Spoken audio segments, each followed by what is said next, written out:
Hallelujah. Praise the name of the living God. Aboganda mbalamusizako mu linnya lya Yesu Kristo Omunazaleesi omwana wa Katonda omulamu. This is Sunday service wano ku Canaan Land family. Twebaza Mukama into obuweereza. Oh my God. Gaziye ensalo zaffe. Ayi Mukama. Gaziye ensalo zaffe. Tubeere omukisa. Hallelujah. Somebody shout hallelujah. Hallelujah. Hallelujah. This is Sunday service twebaza all members of Church Media House abakola mu control room into obuweereza babuteekayo ku mikutu egy'enjawulo ku Facebook Canaan Land Family Uganda gye tuli, ku YouTube Canaan Land Family Uganda gye tuli. Onoonya Canaan Land Family ne kafulaga kaffe aka Uganda ak'ensi yaffe Uganda gye tuli. Amina. Nga Mukama akyeyongera okugaziya ensalo z'obuweereza buno. Abaweereza mwena abayimirira Mukama abawe nnyo omukisa. Amina. Nga tukyeyongera okuweereza Katonda mu maanyi olw'ekitiibwa kya Katonda ye yatukuŋŋaanya abooluganda. Tuli mu mawanga ga njawulo. Ye yatukuŋŋaanya n'atufuula eddoboozi eri mu Bayibuli egamba nti Omwoyo wa Mukama yatukuŋŋaanya. So Omwoyo wa Mukama yatukuŋŋaanya ng'atukuŋŋaanyiza wano mu buweereza obwa Canaan Land Family n'atufuula eddoboozi limu lwa kitiibwa kya Katonda. N'olwekyo mbaaniriza mu Sunday service. Hallelujah. Byonna byonna bye tulina byani bya Mukama. Hallelujah. We give you the praise, Jesus. We worship you. We adore you, Abba Father. Hallelujah. Wasahili wewe Bwana. Hallelujah. Hallelujah. Hallelujah. Oh, ni wewe. Ni wewe Bwana. Oh, ni wewe Bwana wa mabwana. Hakuna mwingine kama wewe. Maana ye ni mizona za Mukama. Hallelujah. Ye Katonda, ye Katonda, ye Katonda. Tewali mulala. Ni ye yennyene Yesu Papa mbawo kunditawe. Hallelujah. Yogera olulimi lwa Katonda alutegeera. Ye Katonda w'ennimi zonna. Amina. Ekitiibwa kya Mukama. Mbaaniriza mu Sunday service. Mbaniriza mu Sunday service. Omwoyo omutukuvu waali. Amina. Tuwulire okuva eri Omwoyo wa Mukama. Amina. Gweweka Yesu, gweweka. Oyimuse emikono tumusinze tumugambe gweweka Mukama. Ajajajajajaja gweweka Yesu, gweweka Tata. Tumusinze tumugambe nti gweweka bisobola, gweweka Mukama. Ayayayaya gweweka Yesu, gweweka Yesu, gweweka Yesu,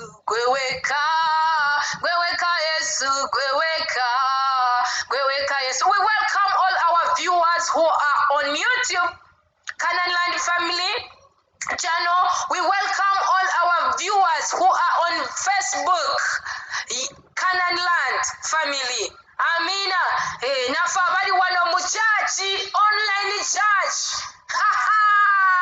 Hallelujah. Tubaniriza mwena abageni baffe abali mu masekati, abageni baffe abatweyungako ku mikutu gyonna. Amina. Tubaniriza mu Sunday service. Amanya n'eddoboozi mpiti wa Pastor Jacqueline. Ekitiibwa kya Mukama. Tubaniriza mwena all our viewers. Twebaza Mukama nti ne ku Instagram tugenda, ne ku Twitter tutuukayo tugenda. Obuweereza Mukama. Omanyi wensanyukanya ekitiibwa kibeera kyani kya Mukama. Our theme is the battle that we fight is real in the spiritual realms. Amina. The battle that we fight is real in the spiritual realms. Hallelujah. Praise the name of the living God. Inga tugenda kulaba luno olutalo lwe tulwana. amina bayibuli egamba nti oyinza ogamba ate tulwana ntalo bayibuli egamba tuli bajasi ba kristo we are soldiers of Christ Jesus amina we are the commanders of Christ Jesus hallelujah all the commanders in the house amina the battle that we fight is real in the spiritual realm amina ekyawandiikibwa kikino Galatians 5:17 naye tugenda kulaba n'ebyawandiikibwa ebirala Galatians 5:17 Bible egamba bweti for the flesh lusts against the spirit and the spirit against the flesh and these are contrary to one another so that you do not do the things that you wish kubanga omubiri guyombagana n'omwoyo nga guwakana amina nga guwakana n'omubiri bino bintu bibiri biwakana biri mu lutalo biri mu lutalo nenga byonna biri ku muntu omu omwoyo guli mu muntu omubiri gwa muntu naye biri mu lutalo nga biwakana nga biyomba bayibuli ey'oluganda egambye kubanga omubiri guyomba nga guwakana n'omwoyo omubiri gwo guyombera ddala tulabye abakazi ku mizigo abamanyi okuyomba ennaku zino byava n'oku muzigo biri ku social media bannange bali bayombera ku social media ku social networks owulira bayibuli egambye kubanga omubiri guyombagana nga guwakana n'omwoyo nga guwakana n'omubiri omwoyo gugamba paana ono omuweereza wa mukama yatondebwa kuweereza katonda omubiri ne gugamba paana gulina okuntwala mu bwenzi ono malaaya ono mwenzi owulira olutalo ne lusituka nenga olutalo luli muggwe gwe kenyini kino kiwakanya kino kigamba paana kino kigamba paana kino kigamba neda lutalo luli mu muntu lutalo luli muggwe kenyini ampuliriza mu saavisi eno mubiri na mwoyo bintu bibiri biri mu lutalo wakati amina gwe mulembe gwe tulimu luno lwe lutalo lwe tulwana naye biwakana inariyo amina museeyo omwoyo nemubuliwo wano olabira ddala omwoyo muli gugamba gundi golokoko sabe nga mukama ina nekyakulaze omwoyo ngamba omwoyo gugamba golokoka sabe waliwo omulabe byateesetese okulumba okusanyawo okusuula okukusalako amafuta gogolokoko sabe omubiri ne gugamba paana mwoyo gwe togenda kugolokosa jaka asabe togenda kugolokosa musajja ono asabe weebake kati muli owulira oyagala okusaba eno omubiri nga guwakana n'omwoyo dawo weebake kati n'obeera okubuliri n'ogamba mukama yamba mpa ekisaajo olwana n'ebyo ebirwana nange oli mu buliri omubiri gugana omwoyo gugamba yimuka nawe okiwulira omwoyo gugamba yimuka omubiri ne gugamba tomanyi wulira kubanga bino ebibiri biyombagana biwakana guli ne gugamba paana oli n'agamba naye apaana kati ki ekikuwangula omubiri gukuwangula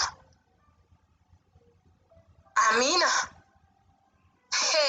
katulabe hallelujah praise the name of the living God tuli mu lutalo wakati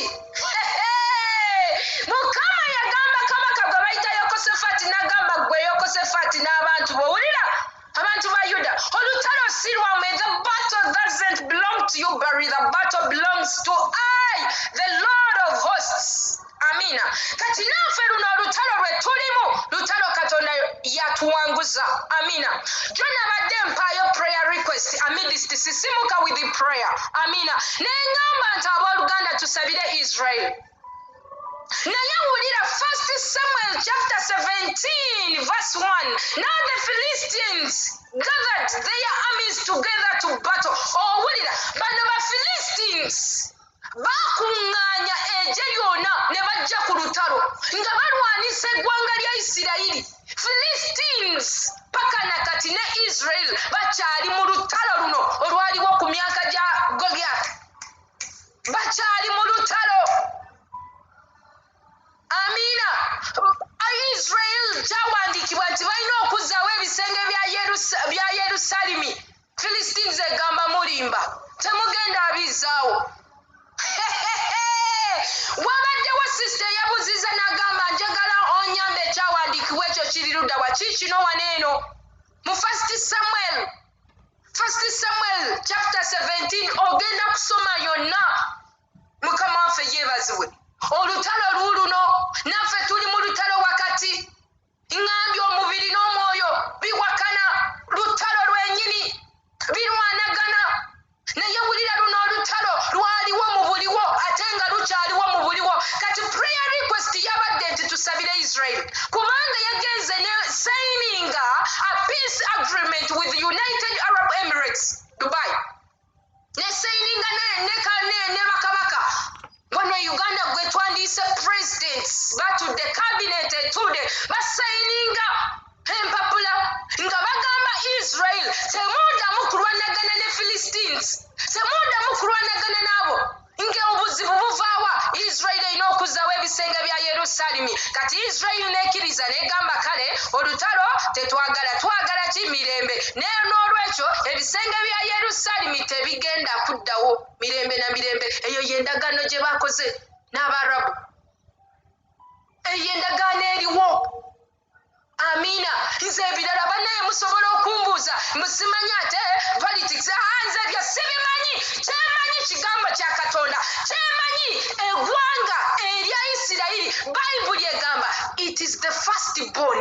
Firstborn ye mubereberye wa Katonda. Nze ebyo bye mmanyi, mbuuza history ekwatagana awo ngenda kuwa mu full swing ebisigadde saagala kumanya. Amina.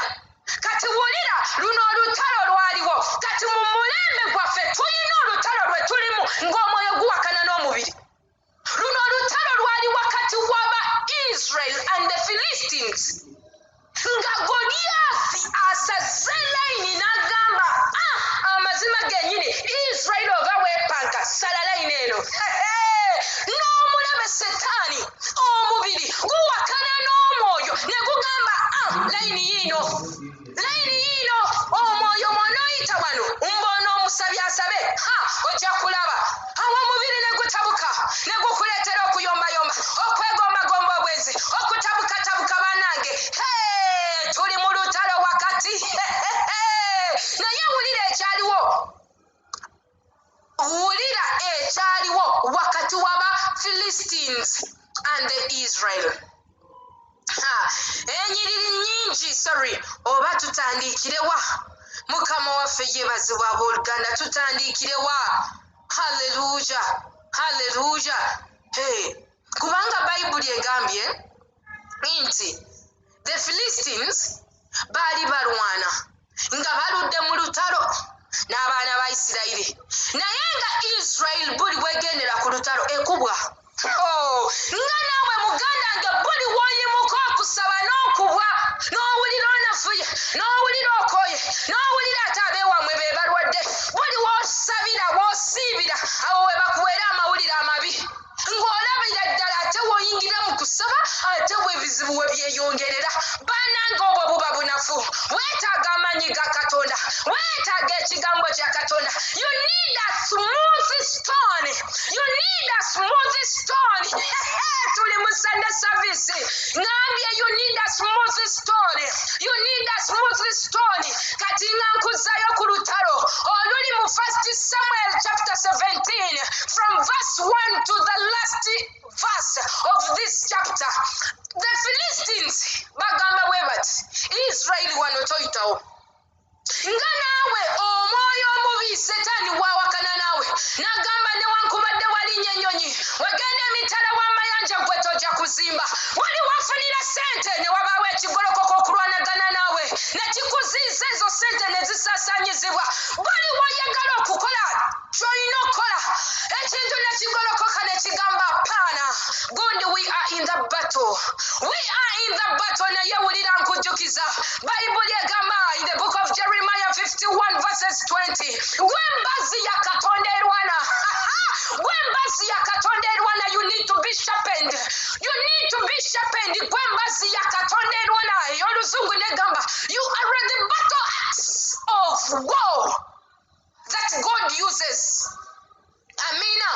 Owulidde ebyawandiikibwa tuli mu lutalo wakati mulokole tuli mu lutalo wakati nze nkooye abantu ababeerawo nga bakaabakaaba omukama yamba mukama yatuyamba dda ku musalaba egologosa kyagwa tulina okugolokoka tulina okwambala amaanyi. Amina. Nasunyeko katini nnyo mu evening glory naye ate mu Sunday service tukomyewo n'omwoyo omutukuvu gundi tukoye okulaba ng'okaabakaaba wano mu lutalo toyina kukaaba olina okusituka weekyangemu sooka ositukawo weekyangemu ogamba I'm ready for the battle now. I'm ready for the battle. Nyimiridde mu butuukirivu nyimiridde mu butukuvu nyambadde enkofiira ey'obulokozi ebigere byange byennaanise mu ngato ey'enjiri ey'emirembe ndina ejjinja that's smooth stone. I have the sword of the spirit which is the word of God and I have the shield of faith. Sooka weekyangemu awo ogamba olunaku olwaleero mpangula na buli kigolyasa olunaku olwaleero mpangula na buli ekibadde kinnemesa. Wulira bano baakubwa Israeli yakubwa nga buli wegendera ku layini maama nga kivaayo ekisajja bayibuli egamba ekisajja kino kyali kiwanvu ekisajja kino kyali kinene nga bakiyita kigolyata nga kivaayo nga kikuba Isirayiri nga kiteeka Isirayiri ku ttaka nga badduka. Kabaka Sawulo ng'adduka n'eggye lye nga baddayo nga bagamba tweteeketeeka olunaku olw'enkya tuddayo ku lutalo nga baggyayo amafumo nga baggyayo bannange ebyokulwanisa byonna naye waliyo akasajja akayitibwa Dawudi kampulire ba Dawudi mu nnyumba nga mugamba weewaawo amen. Akasajja ne kavaayo ne kagamba banaye mmwe nze mbeera eri mu kulunda obuliga bwa kitange kiki ekiri wano nga ndaba layini esaliddwawo kiki ne bamugamba gwe sirika bani abamusirisa baganda be bennyini be bamusirisa nga bamugamba sirika ddayo tomanyi kyomanyi gwe tolina kyomanyi ddayo olinda obuliga ne batamanya nti omusumba yali azeere yali eyo ng'asumba ndiga yali eyo ng'asumba ndiga nga mukama amuwadde amafuta gona nga mukama amutrainize omusumba omuto nga wawulira nze Jack ayogera omusumba omuto navayo nagamba gundi my brother don't chase me away. Mubadde ku lutalo luno nze nkola gwa kuleeta mere naye olunaku olwaleero nedda olunaku olwaleero kiki kino ekibakuba ne kibawangula nange mbuuza olunaku olwaleero gundi kiki ekibadde kikukuba ne kikuwangula kiki ekibadde kikuteeka ku ttaka. Omusumba omuto gwe bayita Dawudi gamba nti otyo nagamba bano baganda bange lwakuba nakula nabo nze abooleza obugoye nze alunda obuliga bwa kitange kati bandabanga bagamba sirina kyemanyi nagamba kamba esonyiwe bwe kityo bwe kiri mu nnyumba gy'ozaalibwamu baba bakunyoma baba tebamanyi mafuta gakuliko baba tebamanyi kirabo ekikuliko baba bakulaba ng'omuntu owa bulijjo kyalina ku Yesu Kristo Omunazaalesi bamugambanga nti laba kano akaana ka Yusufu kano kawogera ki mbutulya ennyama yako mbutunywa omusaayi gwa baali bamuyita we batyo ebyawandiikibwa bwe bigamba ne bagamba gwe sirika. Amiina. Naye wulira olunaku olwaleero omwana Dawudi omusumba omuto yagamba bannange nedda kino kiki ekiwangula eggye lya Katonda kino kiki ekiwangula abaana ba Katonda. Haleluya. Wulira Dawudi omusumba omuto omusumba omuto Dawudi Dawudi wesoma ku musumba omuto amafuta nga geeyongera. Amina. Omusumba omuto waliwo abamuwulira. Waliwo abawuliriza omusumba omuto nga namwe abali eyo abawuliriza omusumba omuto. Amina. Mannaye ekigambo kya Katonda kiramu. Kiramu ne mu mulembe guno kiramu, kikyali kiramu era kikozi, ne mu mirembe egiddako kikyali kiramu era kikozi. Wulira, waliwo abaali bawuliriza. Bano baganda ba Dawudi bawakana ne Dawudi, ddayo. Laba, wamma nno abasajja ne bagamba Dawudi, owaayi kaana kalenzi. Bayibuli egamba Dawudi was very handsome. Was very handsome. Kati ekigambo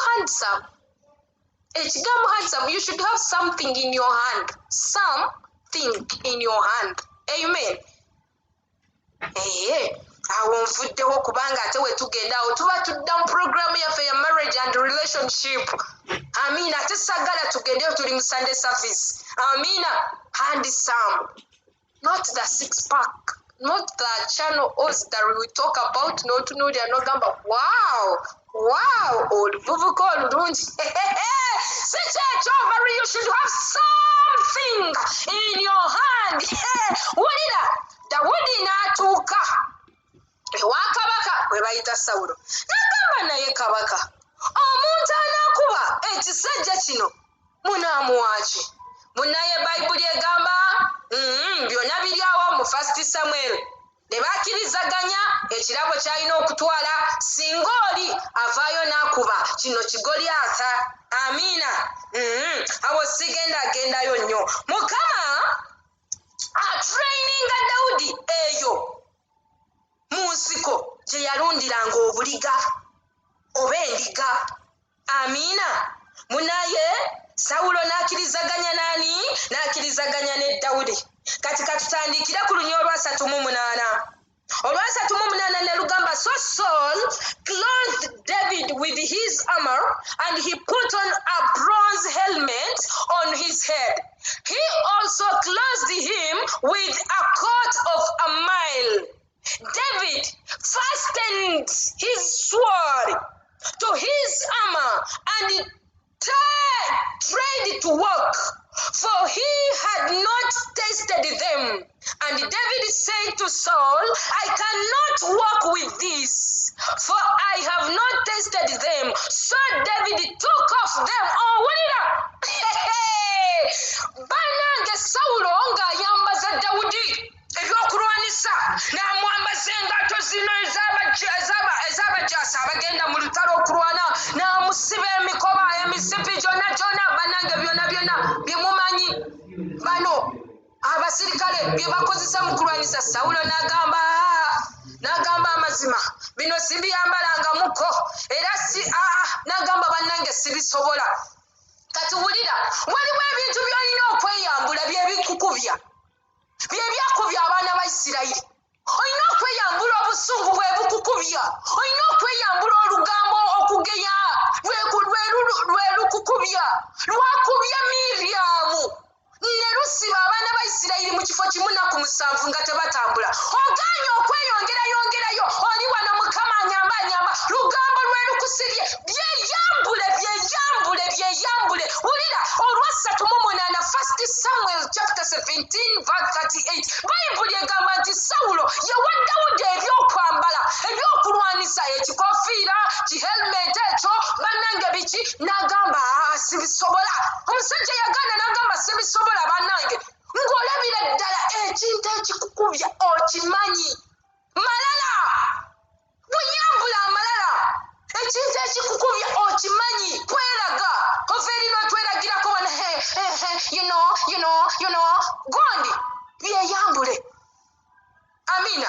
Kati wulira, omusajja neyeyambula n'agamba kati olunaku olwaleero mu saavisi eno byonna ebibadde bikuzitowereddwako, ebikuzitoya n'otasaba, olya from a week to a week. Wena noweebaka omwoyo akugamba situka osabe, omubiri gugamba okussa ennyo weebake. Olidde enkoko, maama ayajajaja, olidde enkoko, emiceere, biki byonna biri muli Lord, let your will be done. Amina. So kati wulira Dawudi n'abyeyambula n'agamba we yabyeyambula n'akola ati olunyiriro olw'okumeka olwa nakati. Sorry members. Olunyiriro olwana n'agamba then he took his staff in his hand and he chose for himself 5 smooth stones from the well and put them in the shepherd's bag in a pouch which he had. Hey, katusooke tusimbe wa wakati. Hallelujah. Wulira.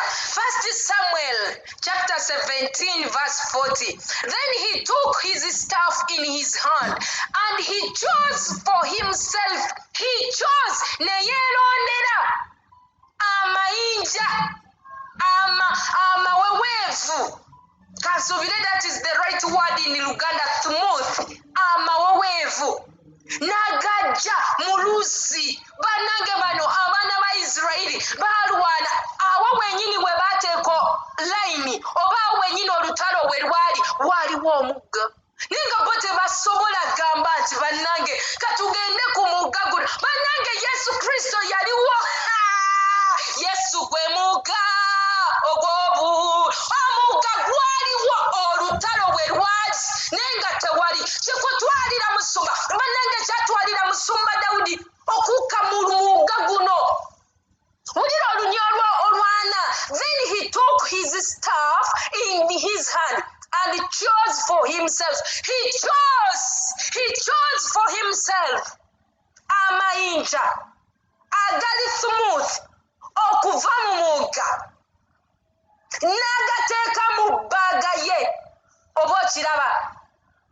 And he had a shrink which was in his hand. Then he drew near to the Philistines. Wulira, wabanga olumba omulabe sooka olondeyo. Londayo amayinja 5. Tumanye amayinja gwe kennyini ekigambo kya Mukama from Genesis to Revelation. Londamu ebyawandiikibwa 5. Amayinja bye byawandiikibwa Dawudi bye yajja mu luusi luno. Mu Yesu Kristo baako ekigambo kye kyojjamu nga biri 5 biti ebyawandiikibwa 5 obijjeyo obeere nabyo kati olumbe embeera gy'olimu. Amina. Nga mbeera ya birwadde sooka olondeyo ebyawandiikibwa namba 1 ge mayinja 5. Ejjinja erimu lye lino Zabbuli 13. Olunyiriro olwokusatu n'olwokuna Bayibuli egamba asonyiwa ebyonoono byaffe byonna n'awonya endwadde zaffe zonna. Eyo ejjinja limu. Ejjinja eryokubiri Zabbuli 17 olunya olwabiri. He sent his word and healed many from destruction. Ejjinja eryokusatu God is the word and his word is fire. Ejjinja eryokuna Jeremiah 23 verses 29. Yekato owuliraga amayinja kati ng'olonze nnyo amayinja agali smooth ge weekakasa g'otegeera obulungi kyekigambo kya Katonda. Kati n'olumba n'ogamba ndwadde gwe tomuyina buyinza temuyina maanyi n'ojjayo amayinja. Wulira, Dawudi omusumba omutono yajjayo amayinja ameka? 5. naye yagajjawa mu luusi. Yesu yeeyanjula eri omukazi Omusamaliya ng'agamba nze oluusi senakunze onywe ennyonta ye onoowona ennyonta yo. Amina. Kati funayo amayinja 5. Ate amayinja 5 okimanyi gali amalala the 4 ones gali awo okukusapootinga. Naye ejjinja erimu lye ligenda okola. Nkugambye ekyawandiikibwa ekimu kyekigenda okola. Kyekigenda okuwanguza. Dawudi ng'alondayo amayinja 5 ng'agateeka mu nsawo. Gamba nti mu nsawo ey'omusumba. Amina. Ng'asooka atambulamu nago. Wulira ebyawandiikibwa bye bigamba gwe kennyini kansuubire oli kusoma 1 Samuel chapter 17. Omusajja gwe bayita Goliyaafi n'alaba akasumba katoko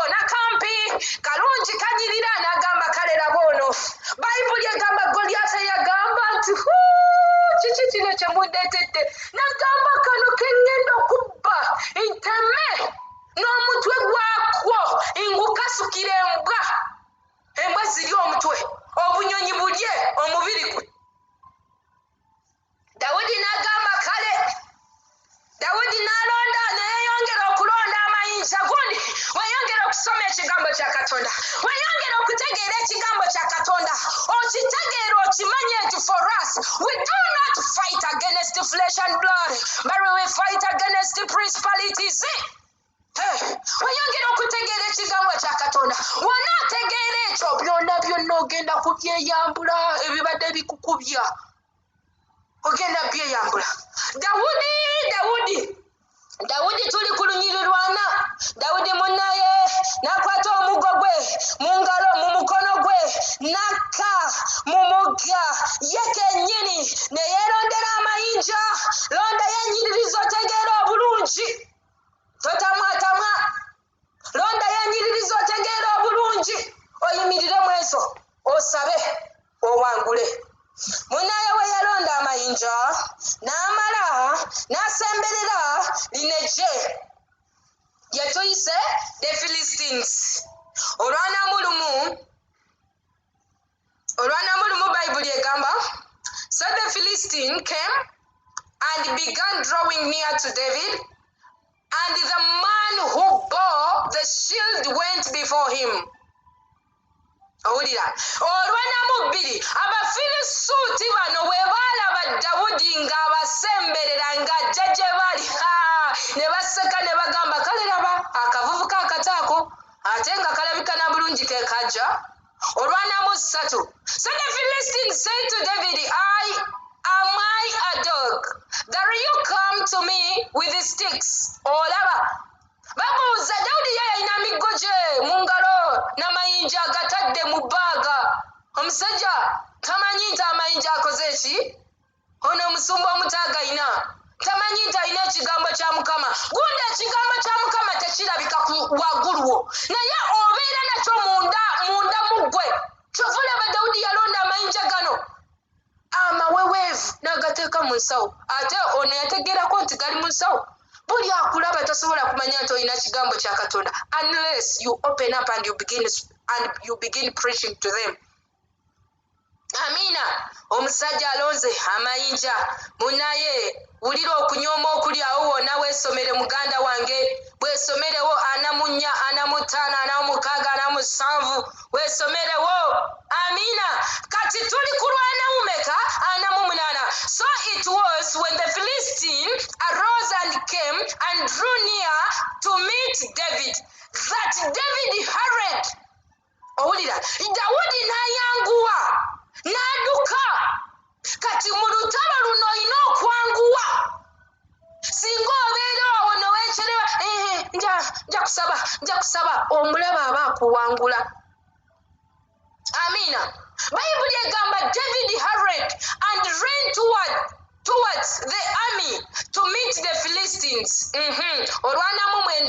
Then David put his hand in his bag, and took out a stone, and he slung it and struck the Philistine in his forehead, and that the stone sank into his forehead, and he fell on his face to earth. So David prevailed over the Philistine with a sling and a stone, and struck the Philistine and killed him, but there was no sword in the hand of David. Amina. Therefore David ran and stood over the Philistine, took his sword and drew it out of its place, and killed him and cut off his head with it.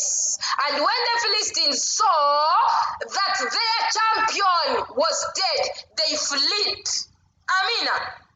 Bano bwe baalaba nti ono Goliath Dawudi amusse ne badduka. Naye kyenjagaddewo kye kino,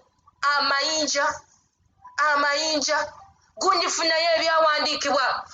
Buli mu mbeera gy'oyitamu, oli mu bizinesi, funayo amayinja 5 otegeere nti God is the one who gives us the power to make wealth.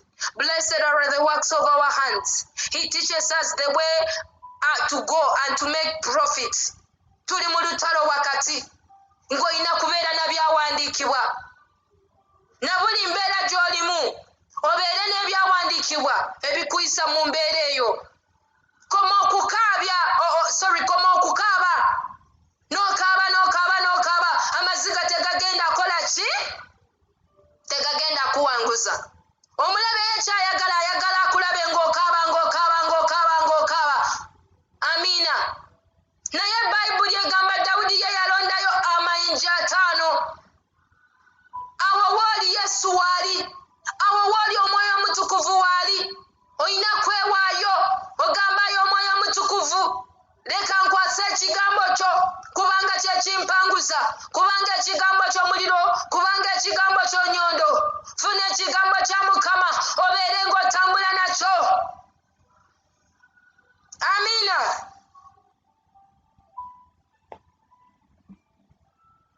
Amina, praise the name of the living God. You should get 5 thermos stones that you overcome the enemy. Amina. Bayibuli egamba nti Katonda ayogera mu birooto. Kati Mukama kufe ffenna wano teri asobola kungamba nti Mukama yeetayogera naye. Mukama ayogedde naffe ng'akulaga, ng'akubikkulira, ng'akulaga nti gundi kino. Oba wano omulabe ayagala akusibire wano oba okiraba. Kati ng'olina kuyimuka, olina kuggyayo mayinja 5 obeere ng'okuba omulabe, obeere ng'owangula omulabe. Amiina. Naye gwe nodda n'ogamba era nze nalose n'ebirooto Katonda ayogerera ddala. Nalose nze saabitegedde era saagala nakumanya ebyo faya n'okomaawo faya. Amiina. Mu kifo oyingire mu lutalo okupe. Hallelujah, praise the name of the living God. Tuli mu Sunday service. Amiina. Maliriza. Hallelujah. Mukama yakuwa dda obuwanguzi. Mukama yakuwa dda amaanyi.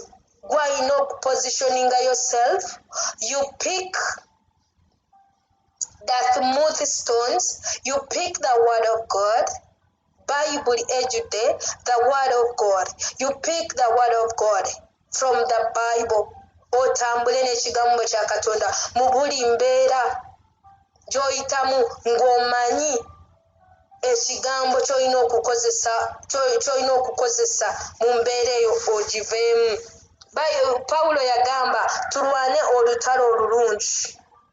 Tumanye nti gano amasasi ge tukuba omulabe tukubira ddala ku nnyama, tukubira ddala ku mutima omulabe afe. Naye bino ebyokukuba amasasi omulabe ayimiridde wano gwe n'otunuuza muli amasasi oba okiraba. Kiki Pawulo kye yali atugamba? Tulwane olutalo olulungi. Omulabe bw'akulumba n'akulumbira mu mbeera ya birwadde, ate tutandika agamba Mukama ajjawo amabanja gano. Birwadde byebize. Gyayo ekyokulwanisa ekigambo ekigendera awo. Nga mulimu gw'onoonyeza togulabye ate togoba muzimu gwa kirwadde. Noonya ekyawandiikibwa ekigendera awo. Katonda ayogera atya ku mirimu, ku bizinesi egaanye okutambula obulungi? Katonda ayogera atya ku bizinesi? Ku ky'obufumbo bwekyanze Katonda ayogera atya ku ky'obufumbo? Naawe singo atusiza emyaka gyo n'omwami tolaba, Katonda ayogera atya ku ekyo? Kati in every situation that you have the word, you have a smooth stone. Amiina.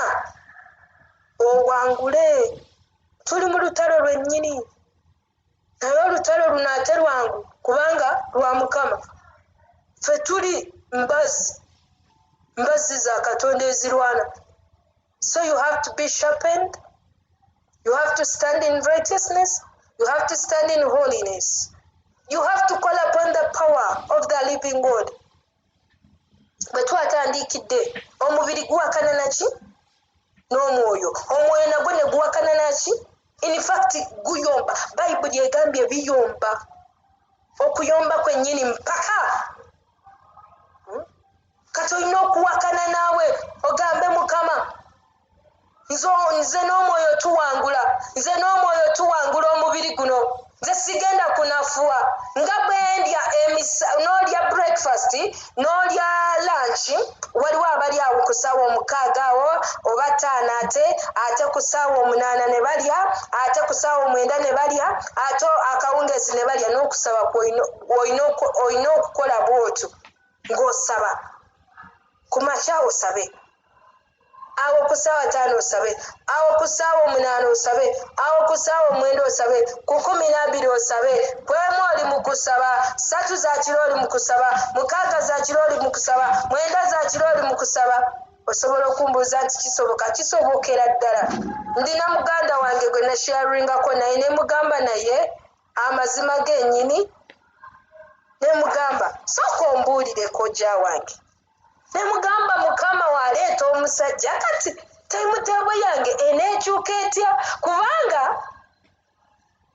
buweereza bulala obufumbo nabwo buweereza nawe kati nali neebuza engeri gye neemanyiriza tayimuteebo yange yamukusaba anko wange n'aŋŋamba nedda muwala wange tereera n'aŋŋamba ejja kukyuka Mukama agenda kuwa ekisa naye yaŋŋambye ekigambo kino n'aŋŋamba kati ng'omwami tanaba kujja weerereza ddala kati wano oli kusiga nsigo oli kuzimba the foundation oba okiraba neŋŋamba okampadde kabwerere neŋŋamba kampeereze Katonda buli obuweereza obw'obufumbo bwe bujja baasi ng'ate enyingira mu buweereza buli bwa bufumbo amiina singa vaayo weereza Katonda mu ssaawa eno weereza Katonda weereza kati ekikwebasa kyeki ojja kwebaka mu buweereza buli obulala ojja kubeera n'obudde weebake naye ng'olina omusingi gwo gwe wasiima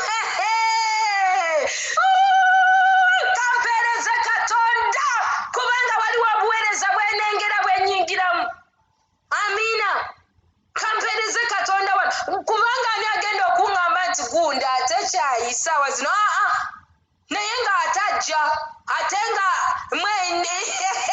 ndi mwetegefu okukola obuweereza obwo naye wano nga tewali abuuza lwaki mba siweereza Katonda mu nnyumba ya Katonda amiina ekitiibwa kya Mukama kati no singa ali eyo obuweereza Katonda n'amaanyi go weereza Katonda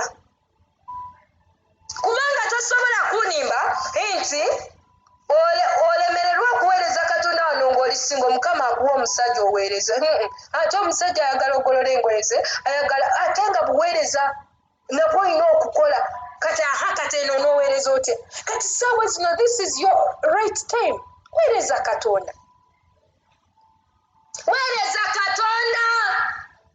omuntu akulumba mu inbox nga ssaawa za buweereza muveeko mugambe good time for this program ogimuteerewo omugamba am on church n'ebino ebyokubeerawo nze nga mpeereza wano onumbe mu inbox kale aganyabo sikuddamu paka bwe mmalira program eriko neŋŋamba okay my sister my brother what were you saying awe nkuweera ne timetable yaffe nenkuweera ne programu yaffe neŋŋamba maybe you don't know musaawa eno tubeera ku kino naye ate ogenda okulaba ng'essaawa yonna mu butuufu tubeera bizi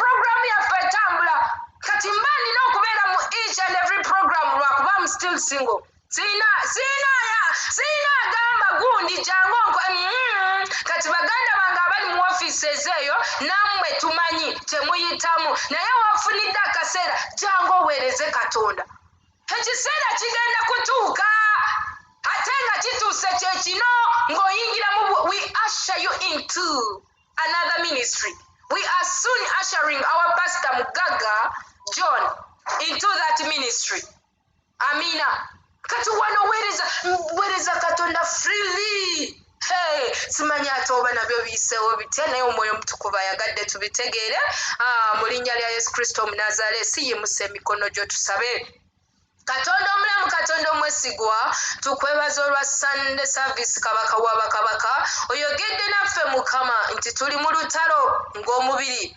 guyomba era ne guwakana n'omwoyo, omwoyo nagwo ne guwakana n'omubiri. Naye Taata oyogera n'ogamba nti abo abakulemberwa omwoyo omutukuvu be bawangula, be baana ba Katonda. Mukama, twagala okuwangula, kyova tusaba amaanyi go n'omwoyo omutukuvu Mukama amaamire obulamu bwaffe Katonda wange. Tugaana obunafu. Taata watulaga omukazi eyalina dayimoni ey'obunafu okumala emyaka 18. Bangi Mukama, bukya we twalokoka tubaddeko dayimoni ya bunafu nga Mukama tetusaba n'okukwata obukwasa essaala ey'eddakiika 5. Mukama, tuwulira obuzito mu kaseera kano, nyambala amanyi n'obuyisa obwampebwa ne Yesu Kristo Omunazaalesi, omwana wa Katonda omulamu, nga nkoba dayimoni ey'obunafu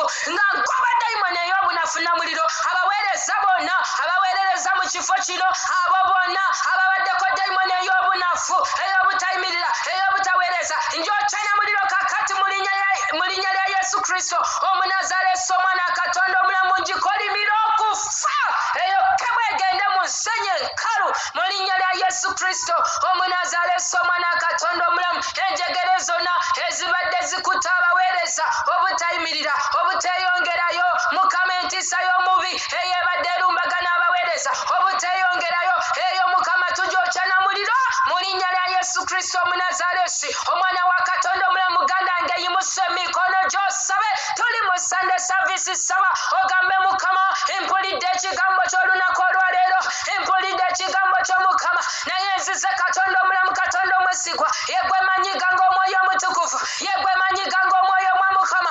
Mpangula ebyekika mbiwangula awali amaanyi ag'omwoyo omutukuvu. Omwoyo wa Mukama eyaka emagombe n'ajjayo Kristo Omunazaalesi mu bafu. Labanga akuggyayo mu bunafu, labanga akuggyayo mu bikolwa eby'omubiri, labanga Katonda omulamu, Katonda omwesigwa asikiriza na buli bikolwa bya mubiri. Owangula otambulira mu mwoyo, owangula otambulira mu mafuta, owangula mu linnya lya Yesu Kristo Omunazaalesi, omwana wa Katonda omulamu. Bigoliyaata Mukama eby'omulembe guno ebibadde byekisse mu maaso gaffe olunaku olwaleero, Mukama tubiwangula awali ekigambo kyo mu linnya lya Yesu Kristo Omunazaalesi, omwana wa Katonda omulamu. Weebale Katonda ow'ekisa, weebale Katonda ow'amaanyi mu linnya lya Yesu Kristo Omunazaalesi, omwana wa Katonda omulamu. Wetusabidde tugambe nti amen and amen. Hallelujah! Hallelujah! Hallelujah! Glory be unto the Lord. Ekitiibwa kya Mukama, amatendo ga Mukama. This is Sunday service. Blessed is this week. I decree and declare a blessing upon this week, upon this day, and upon tomorrow, Monday. I decree and declare peace. I decree and declare joy on Tuesday, on Wednesday, Thursday, Friday, Saturday, and Sunday. We meet again in the Sunday special service. Love you so much. Ababeera ku mikutu gyaffe gyonna egy'enjawulo, YouTube, Facebook, Twitter, Instagram, but team tulina ne Zoom meeting. Hallelujah. Glory be unto the Lord. Mukama abatwagalire nnyo mu linnya lya Yesu Kristo Omunazaalesi, omwana wa Katonda omulamu. Amen and amen. Ekitiibwa kya Mukama. Oh, you are highly lifted up, Jesus, Jesus. Oh, you are highly lifted up, Jesus, Jesus. You are highly lifted up, Jesus. Hallelujah. Oh, yes, you are highly lifted up, Jesus, Jesus. You're highly lifted up, Jesus, Jesus. Say you are highly lifted up, Jesus, Jesus. You are highly lifted up, Jesus, Jesus. Hey, you are highly lifted up.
Omunazaleesi omwana Katonda omulamu kwe kusaba kwaffe olunaku olwaleero sisinkana abaweereza bonna Mukama sisinkana Katonda wange Media House Katonda nga basisinkane Praise and Worship team Mukama basisinkane Katonda omulamu Katonda omwesigwa sisinkana Mukama the commanders of Christ sisinkana abeegayirizi bonna Mukama sisinkana prayer warriors Katonda wange mu linnya lya Yesu Kristo Omunazaleesi omwana wa Katonda omulamu Taata leka otwambaze Mukama Taata amafuta amapya Mukama leka otwambaze amafuta amapya amafuta ag'okwegayirira amafuta ag'okusaba amafuta ag'okusinza laba ababuulizi b'enjiri Mukama laba abasumba mu maseekati gaffe laba abatume mu maseekati gaffe laba abaposo mu maseekati gaffe banabbi mu maseekati gaffe Mukama Katonda omulamu Katonda omwesigwa leka otwambaze amafuta amapya leka otwambaze amafuta amapya amafuta ag'obuwanguzi Mukama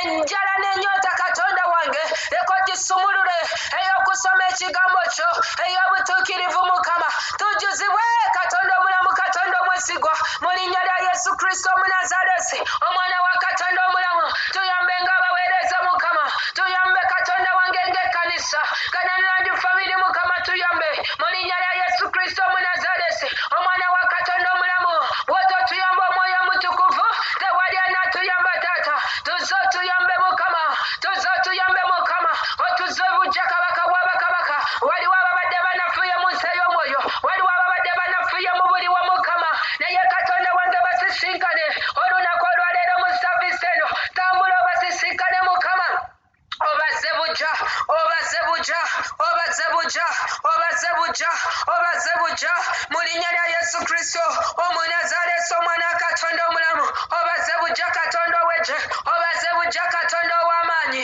obaze bujja Kabaka w'abakabaka kola ebikulu kola eby'amaanyi Mukama mu linnya lya Yesu Kristo Omunazaleesi omwana wa Katonda omulamu Kabaka w'abakabaka obuwanguzi buli ku luyi lwaffe obuwanguzi buli ku sayidi yaffe tugaana obunafu tugaana okunafuwa tugaana obunafu obunafu obw'omubiri tubugaana tubugaana tubugaana tubugaana mu linnya lya Yesu Kristo Omunazaleesi omwana Katonda omulamu obunafu obw'omubiri obwo tubugaana mu linnya lya Yesu Kristo Omunazaleesi omwana Katonda omulamu tugaana obunafu tugaana obunafu tugaana obunafu wabula twambala amaanyi twambazibwa amaanyi amaanyi ag'omwoyo twambazibwa amaanyi ag'omwoyo nga tuwangula mu linnya lya Yesu nga tuwangula mu linnya lya Yesu nga tuwangula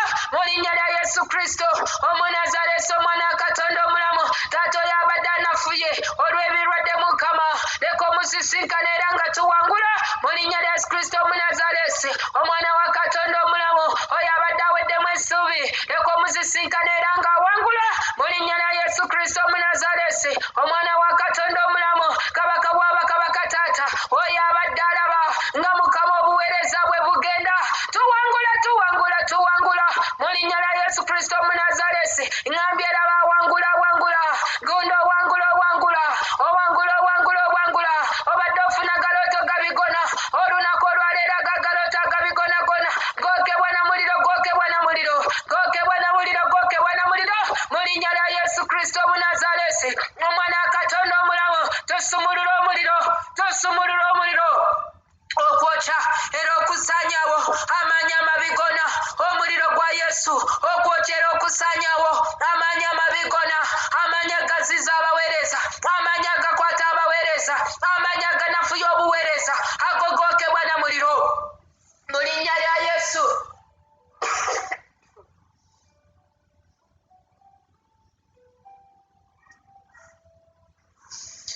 sorry ag'amaanyi amabigookebwa na muliro agagooya agabigookebwa na muliro gazikirira olunaku olwaleero kyonna ekibadde mu maaso go nga kyefudde Kigoliyaata omwoyo gwaloseze omwoyo gwakufiirizibwa omwoyo gwaloseze ogwo gwokebwa na muliro ogw'omwoyo gwokebwa na muliro ogw'omwoyo gwokebwa na muliro ogw'omwoyo gwokebwa na muliro ogw'omwoyo gwokebwa na muliro ogw'omwoyo gwokebwa gwokebwa na muliro gwogwoyo gwa defeat gwokebwa na muliro gwokebwa na muliro gwokebwa na muliro gwokebwa na muliro gwokebwa na muliro ngusumurako muliro ogwoyo gwa defeat ngusumurako muliro we are not defeated echo tuchigana gundi wakanya echo cha defeat chiwakanye mu muliro chiwakanye mu nseyo moyo ngambye chiwakanye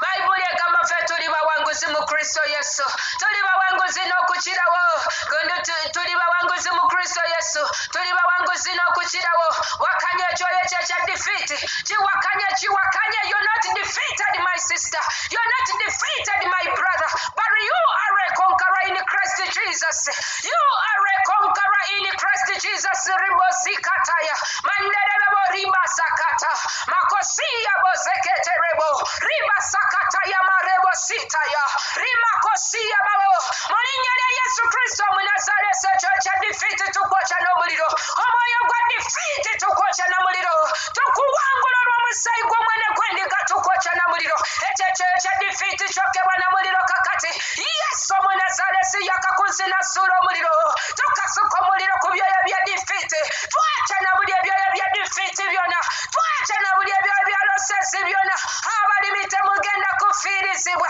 ngambye bye mulima bigenda kubala mu linnya lya Yesu Kristo Munazareti omwana wa Katonda omulamu Jesus reigns international billionaires tugaana ekyoya ekya defeat ekitumalamu amaanyi ekyoya ekya defeat tukisasaamu n'omusaayi gw'omwana gw'endiga for us we are more than conquerors and we are billionaires I decree and declare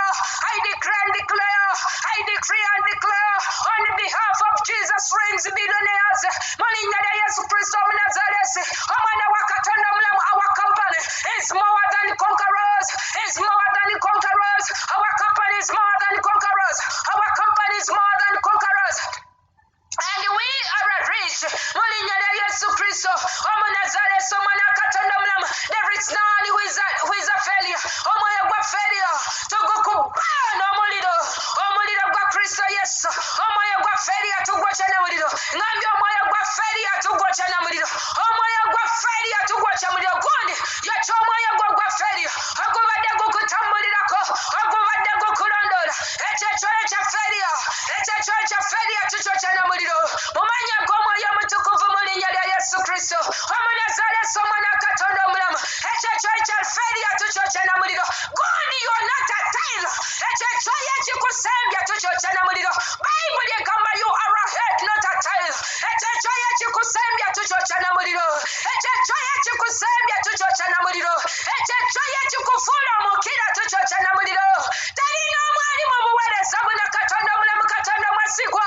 obuusa n'ogamba nti waliwo omwana ayimirira mu kituli ku lw'abalala taata anyimirira mu kituli ku lw'obuweereza buno nyimirira mu kituli ku lw'abaganda bange ssebo fiyona omuteeka wansi w'omukono gwa Katonda omulamu Katonda mwasigwa she is not a failure she is more than a conqueror she is the head I decree and declare upon Fiona's life she is a head she is a rich woman she is a billionaire I decree and declare the anointing upon her mu linnya lya Yesu Kristo Munazareti omwana wa Katonda omulamu I stand in the gap ribasikataya mandereba ribasakataya laika mu linnya lya Yesu Kristo Munazareti oh my God tusasaamu omwoyo gwa failure tugusasaamu n'omusaayi gw'omwana gw'endiga ngambye mukyala w'amaanyi mukyala muwanguzi I decree and declare upon her in the name of our Lord Jesus Christ of Nazareth amafuta gamuwanguza ngambye yakulembera gwe mutwe nkirangirira mu linnya lya Yesu Kristo Omunazareti omwana wa Katonda omulamu all the elders of this church imbalangirirako Mukama we are the heads Harriet Achen imbalangirirako mu linnya lya Yesu she is the head she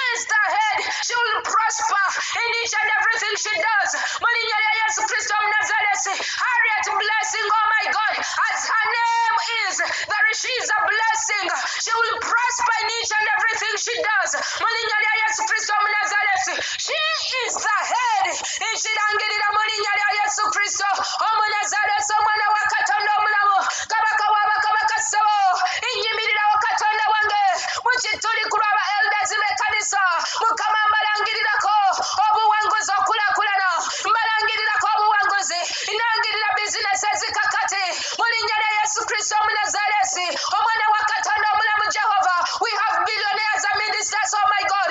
We have billionaires and ministers, oh King of Glory. Katonda omulamu Katonda mwesigwa. Vincent mulangirirako Katonda wange. Nsazamu ekyekyoyo kya losses. Nsazamu ekyekyoyo kya failure. Katonda wange, he's the head. He is the head. He is the head. He is more than conquerors. I declare and declare anointing upon Vincent right now. Mulinya lya Yesu Kristo Omunazalesi. The anointing of riches. The anointing of billionaires to fall upon him right now. Mulinya lya Yesu Kristo Omunazalesi omwana wa Katonda omulamu. Nangirira nyimirira wakulu abapostles abali masekati gaffe abatuma abali masekati gaffe Mukama.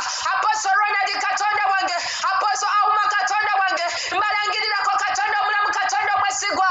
There are the heads. Mulinya lya Yesu Kristo Omunazalesi. Mulinya lya Yesu Kristo Omunazalesi. Mbalangirako amafuta g'obuwanguzi. Mbalangirako amafuta g'obuwanguzi. Mbalangirako amafuta g'obuwanguzi. Bawanguzi mulinya lya Yesu Kristo Omunazalesi omwana wa Katonda omulamu. Bawanguzi mulinya lya Yesu Kristo Omunazalesi omwana wa Katonda omulamu. Bawanguzi mulinya lya Yesu Kristo Omunazalesi omwana wa Katonda omulamu. Nangirira ku banabbi abali mu kifo kino Mukama. Nabbi Irene mulangirirako amafuta mulinya lya Yesu Kristo Omunazalesi. Muwanguzi mulinya lya Yesu Kristo Omunazalesi omwana wa Katonda omulamu. Kabaka w'abakabaka tuli bawanguzi. We are the heads. We are the head, not the tail.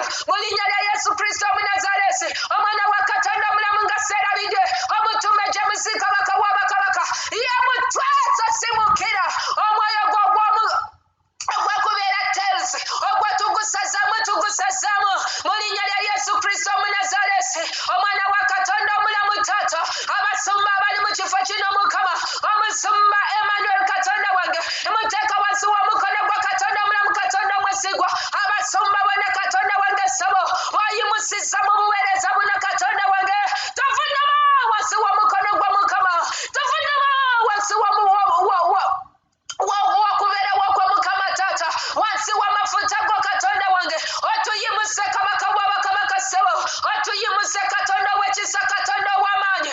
Otuwa okwagala kabaka w'abakabaka n'okugumiikiriza Katonda wange nga Serabide Musumba Chris Mukama. Muteeka wansi w'omukono gwa Katonda omulamu Katonda w'ekisa mulinya lya Yesu Kristo Omunazalesi omwana wa Katonda omulamu Taata. Nga Serabide bakomandozi Katonda omulamu Katonda omwesigwa. Bonna mbateeka wansi w'omukono gwa Mukama. Twongera amaanyi Katonda omulamu Katonda omwesigwa. Tuyimirira Katonda wange nga tulina ekigambo kyo. Nga tulina ekigambo kyo Mukama. Nga Dawudi we yalina ekigambo kyo Katonda omulamu Katonda omwesigwa. Kyova nyimusa Komando Livra right now. Nyimusa Komando Bettina right now. Nyimusa Komando Jennifer right now. Nyimusa Komando Julian right now. Nyimusa Komando Favored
Piti yabatiza n'amazzi unto repentance.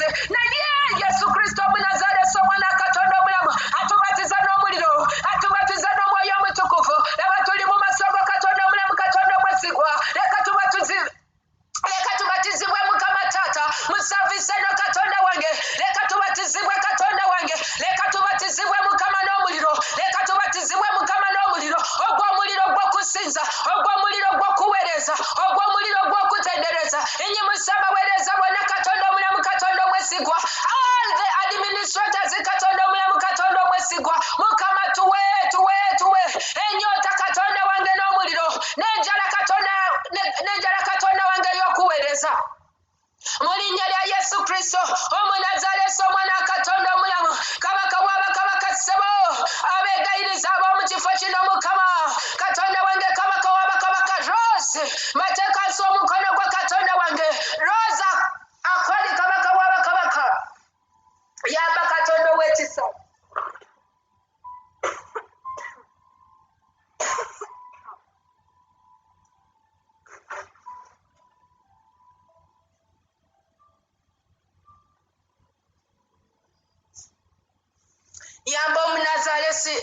Yamba Omunazaalesi Yesu. Rose Katabana Mukama, muteeka wansi w'omukono gwa Katonda omulamu, Katonda omwesigwa. Kola ebikulu Mukama, kola ebinene, kola ebyekisa Mukama, kola eby'amaanyi.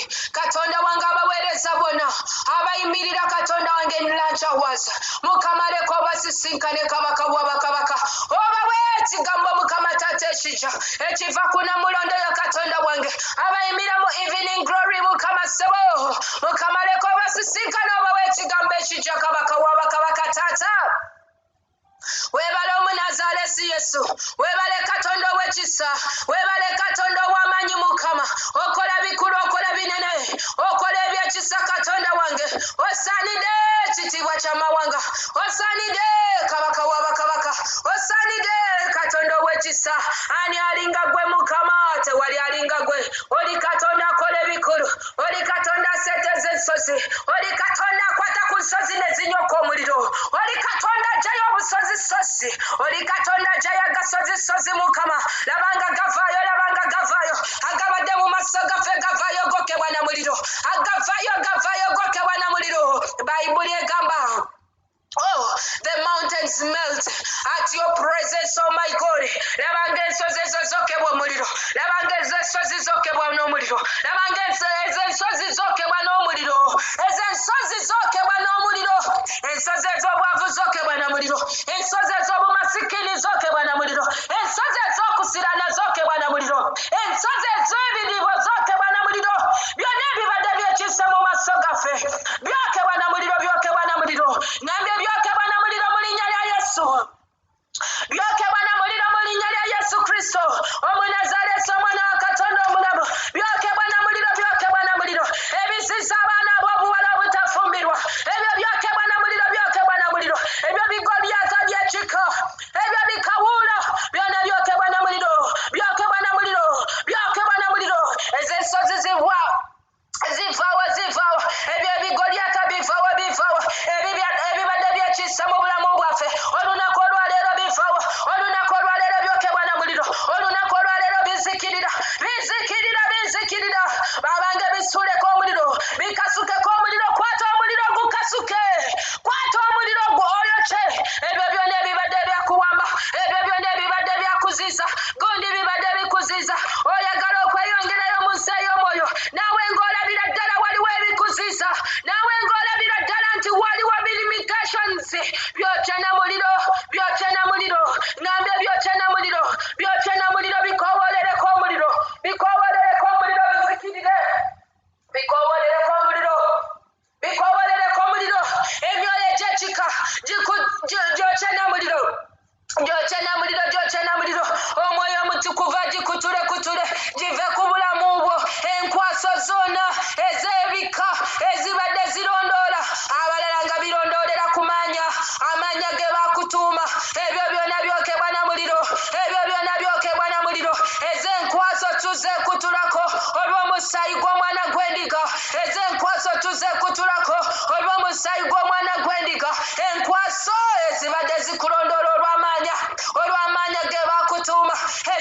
zirondoola abaana baffe olw'amanyago olunaku olwaleero tubyokya na muliro ngambye tubyokya na muliro waliwo ogw'omwoyo ogw'okufiirizibwa ogw'omwoyo ogw'okufa gundi kaawuukira ogw'omwoyo ogw'okufa bayibuli egamba mukaawuukirenga setaani naye anaabatya n'abadduka tugoba na buli zidayimoni zonna twaweebwa amaanyi n'obuyinza okugoba na buli emizimu gyonna laba mu linnya lya yesu tugoba na buli dayimoni zonna ez'okufa tugoba na buli emyojo n'egyokufa ebyo bimalayika ebyokufa ebizunga emisana n'ekiro ebyo ebizungazunga ebyo bimalayika ebyokufa tubyokya na muliro ebyo bimalayika ebyokufa tubisanyawo tubiwangula olw'omusaayi gwa yesu ogwayika ku musaraba egologosa tusazaamu amagombe gonna agabadde gasamye eri obulamu bwaffe eri obulamu bw'abazadde baffe eri obulamu bw'abaana baffe agamagombe agabadde gasamye tugawangula olw'omusaayi gw'omwana gw'endiga nga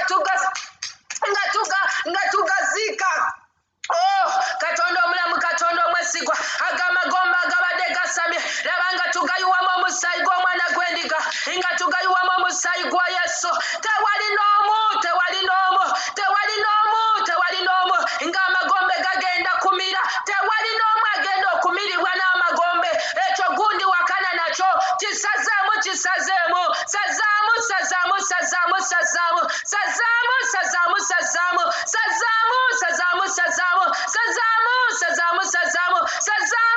egy'emyoyo egiva emagombe sazaamu egy'emyoyo gy'okufa death you have no power over our families you have no power over our children you have no power we render you powerless right now by the blood of Jesus we render you death powerless right now by the blood of Jesus twaca na buli ekyo kimalayika ekyokufa ekyo kimalayika ekinywa omusaayi ekyo kimalayika ekirya ennyama ekyo kimalayika ekirya omubiri ekyo kimalayika ekinywa obulamu bw'abaana baffe nekinywa obulamu bwaffe nekinywa obulamu bw'abazadde baffe ekyo kimalayika ekyokufa tukisazaamu n'omusaayi gw'omwana gw'endiga tukifumita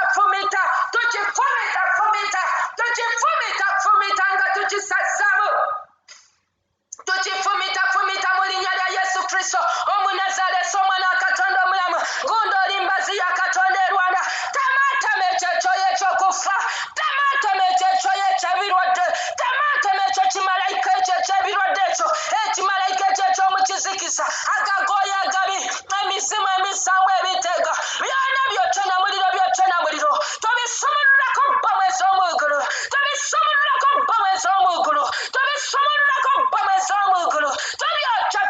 tubyokya tobisumululako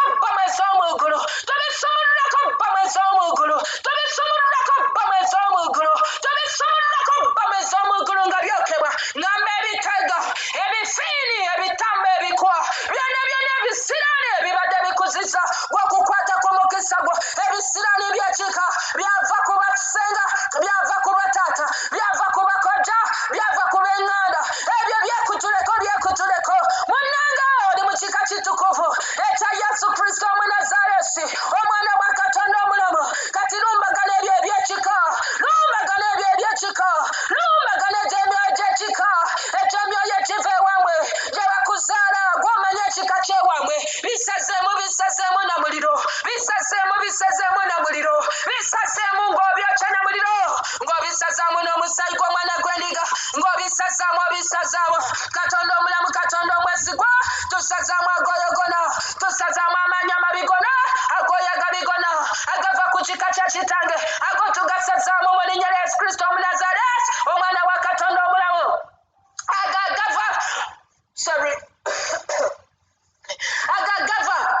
agagava ku kika ky'amange ago gonna tugasazaamu mu linnya lya yesu kristo omunazaalesi omwana wa katonda omulamu tusazaamu agooyo gonna agabi tusazaamu amaanyi amabi gonna waliwo amaanyi ago agayitira mu byewalula mu byekulula gundi obadde olaba ebyewalula ebyekulula ebyo byonna tubisazaamu mu linnya lya yesu kristo omunazaalesi omwana wa katonda omulamu sisita wange nsaba naawe nkwerabidde erinnya naye mu buliwo olaba emisota awo bw'oli mu nsi eyo ey'abalabu gy'oli olaba agasota nga gali awo mu birooto olaba agasota egy'emyoyo gya sapenti tugirinyirira kakale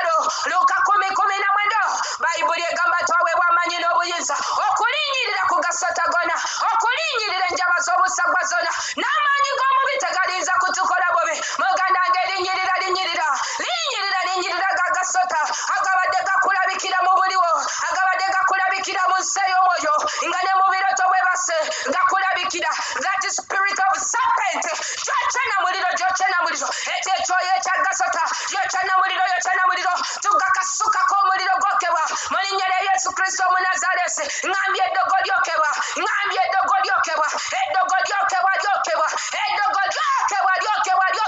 mu linnya lya Yesu Kristo Omunazaalesi omwana wa Katonda omulamu eddogo lyokebwa eddogo eriyita mu byewalula byokebwa eddogo nga liyita mu mese ebyo byokebwa eddogo nga liyita mu byewalula byonna ekisolo kyonna omubi kyabadde ayisamu eddogo lye ekyo kyokebwa na muliro ngambye kyokebwa na muliro mu linnya lya Yesu kyokebwa na muliro mu linnya lya Yesu enkwe z'omulabe Setaani zokebwa emipango gy'omulabe Setaani gyokebwa ebyo byonna ebibadde bipangibweyo mu kizikiza Katonda waffe ye Katonda alaba mu kizikiza Katonda waffe ye Katonda ekitangaala alabeeyo mu bifo ebyekyama ebyo byonna ebibadde bikolebweyo mu bifo ebyekyama byokebwa na muliro ebibadde bikolebweyo mu bifo ebyekyama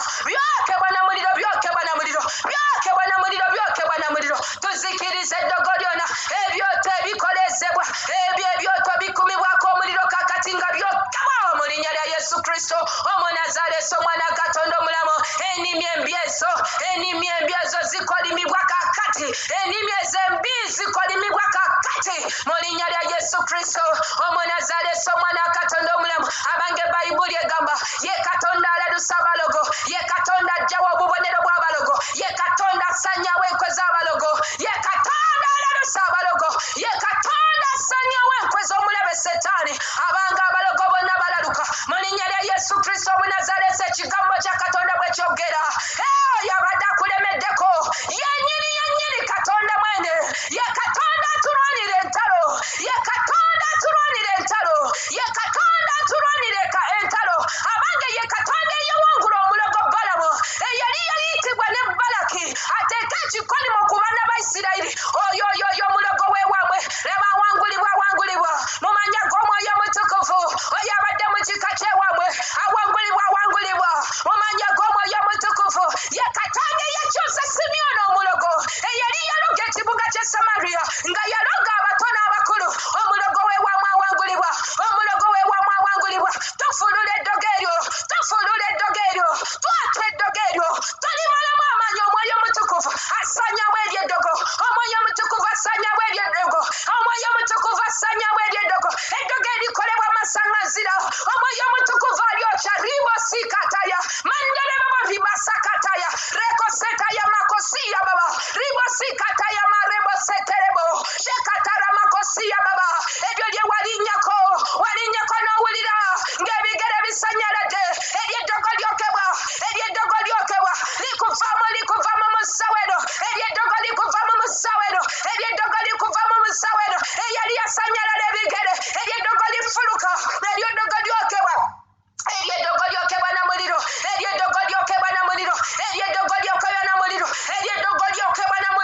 eryeddogo lyokebwa na muliro abadde yasanyalala ebigere abadde ayitamu empewo ng'owulira empewo ekuyitamu eryeddogo lyokebwa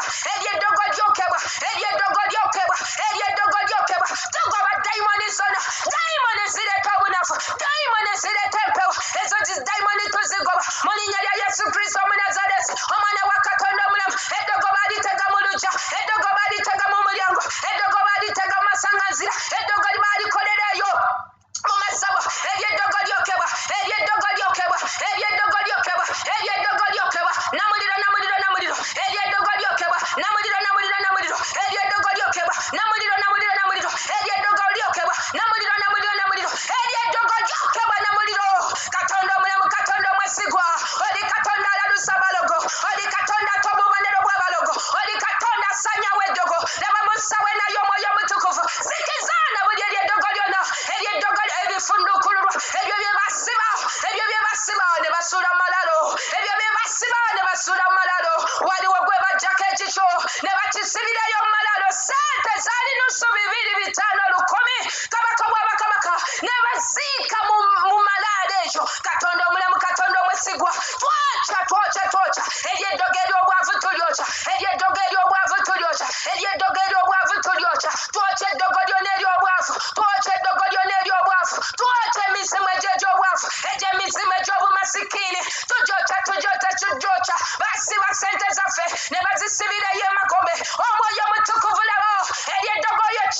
ebyeddogo likalyokebwe ojjayo sente zaffe mukama ojjayo awa finances mukama we toil day and night naye nga katonda wange eddogo lyakolebwa ne bateekeyo emagombe eryo lyokebwa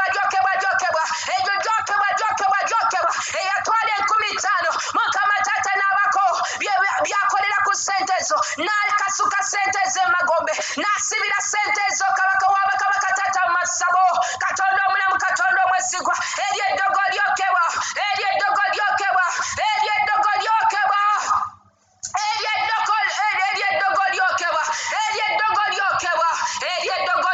mu linnya lya Yesu Kristo Omunazaalesi omwana wa katonda omulamu eryeddogo lyokebwa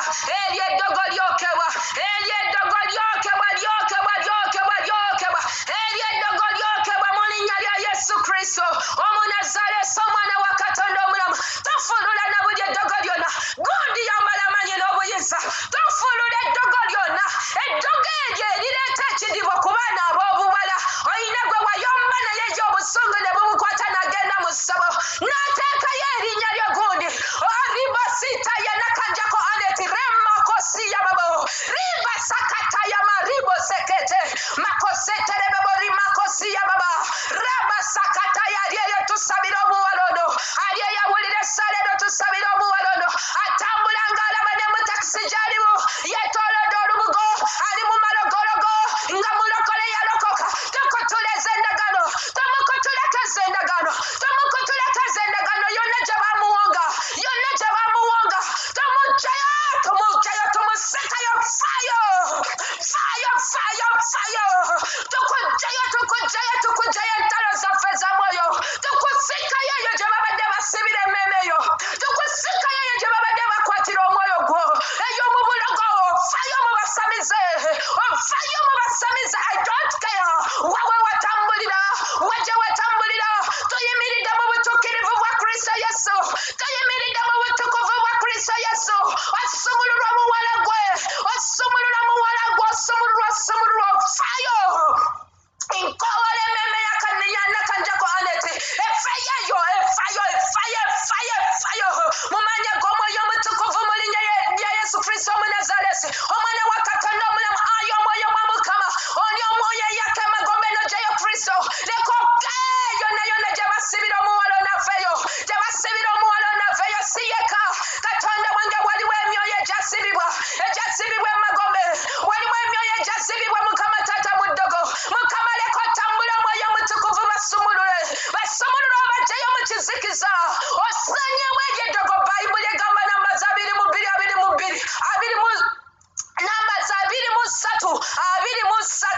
nti teri ddogo eri abaana ba Isirayiri katonda omulamu katonda omwesigwa teri ddogo eri abaana ba Isirayiri teri ddogo eri obulamu bwa nakanjako aneti teri ddogo eri omuwala oyo teri ddogo eri obulamu bwange eryeddogo tulifulula mu linnya lya Yesu Kristo Omunazaalesi omwana katonda omulamu ekimala tukaabya amaziga ekimala ke kaseera mukama osangula amaziga nga tuyimiridde ku batolayini tufulula na buli eddogo lyonna ribosikataya tufulula na buli obulogo bwonna mukama obubadde mu bika byaffe bye tuzaalibwamu mukama African society is well known, O King of glory, for witchcraft, for worshipping idols. Mukama byonna bye basinza mu maka g'ewaffe byonna bye basinza nga wakyaliyo ababisinza mukama ebyo tubyokya na muliro wagamba Gidyoni raba olina okusuula ebyoto by'abakitaawo mukama naffe tuyimirira mu linnya lya Yesu Kristo Omunazaalesi omwana katonda omulamu nga tusuula ebyoto byonna nga tukasuka ebyoto byonna bakitaffe bye babadde bazimba waliwo abalala katonda omulamu katonda omwesigwa ng'abateekawo n'ebyoto ebyo baafa dda naye ng'ekyoto kibadde kijjakaaba sataya makosi yababasheterebo mukama ebyo ebyoto tubyokya na muliro ebyo ebyoto tubyokya na muliro ebyo ebyoto tubyokya na muliro ebyo ebyoto tubyokya na muliro ebyo ebyoto tubisanyawo na muliro ebyo ebyoto tubisanyawo na muliro ebyoto ebikumibwa mu nsozi ebyoto ebikumibwa mu bibira ebyoto ebikumibwa mu miga ebyo ebyoto tubyokya na muliro ebyo ebyoto tubyokya na muliro ebyo ebyoto tubyokya na muliro ebyo ebyoto tubyokya na muliro ebyo ebyoto tubyokya na muliro ebyo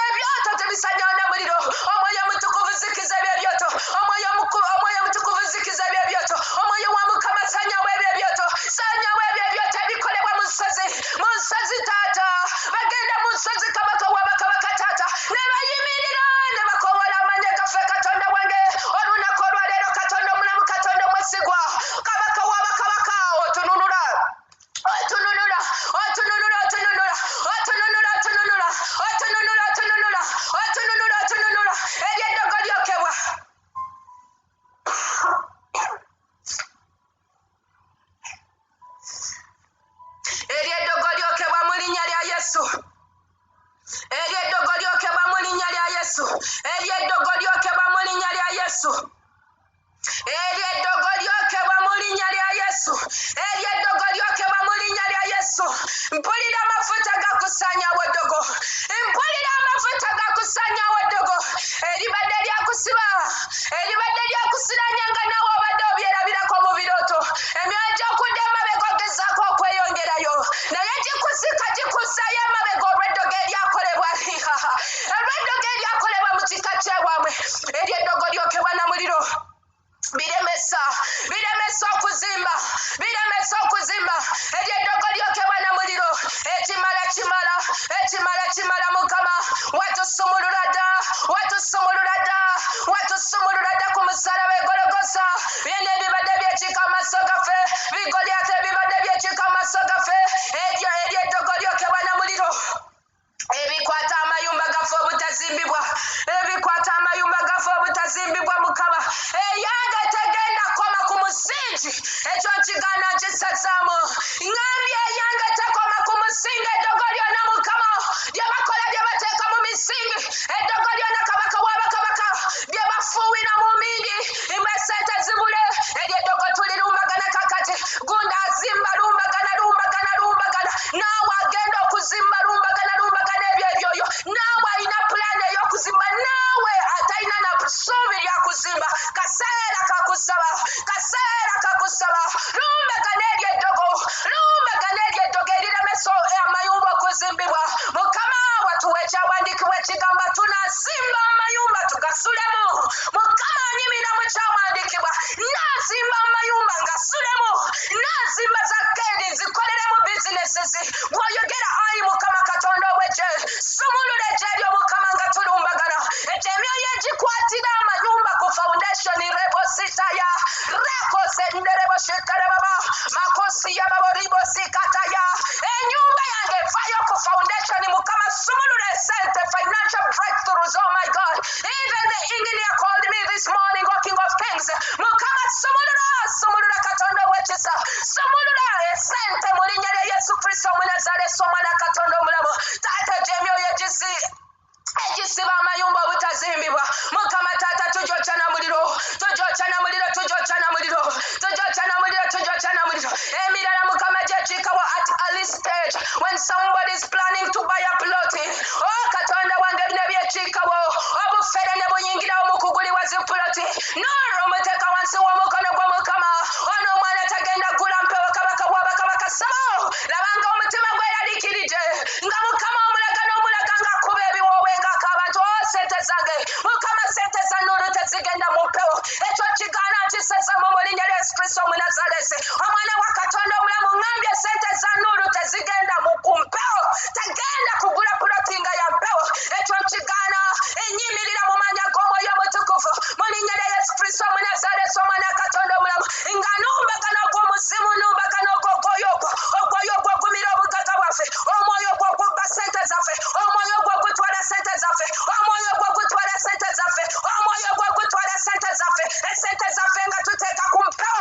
Ekyo tukigaana tukisazamu. Fiyona tagenda kugula mpewo mu linnya lya Yesu. Agnes Komando tagenda kugula mpewo. Na buli ategese sente ze nga kugula ttaka, kugula puloti, tewali agenda kugula mpewo.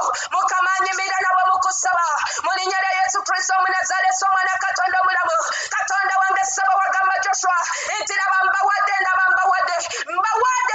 ekibuga kikino naye mukyetooloola emirundi 7. Katonda omulamu, Katonda omwesigwa mu kusaba kuno. Tutwala awaffe.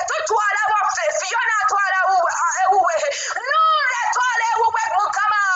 Tutwala ewaffe kabaka w'abakabaka. Sabo mu linnya lya Yesu Kristo Omunnazaaleesi Omwana Katonda omulamu. Katonda wange n'oyo abadde apulaninga obupulaniza okugula. Katonda wange gabirira sente. Harriet Achani kabaka w'abakabaka tagenda kugula mpewo. Enkaayana zonna Katonda wange ziri ku ttaka. Katonda omulamu, Katonda omwesigwa tuzisimbuliza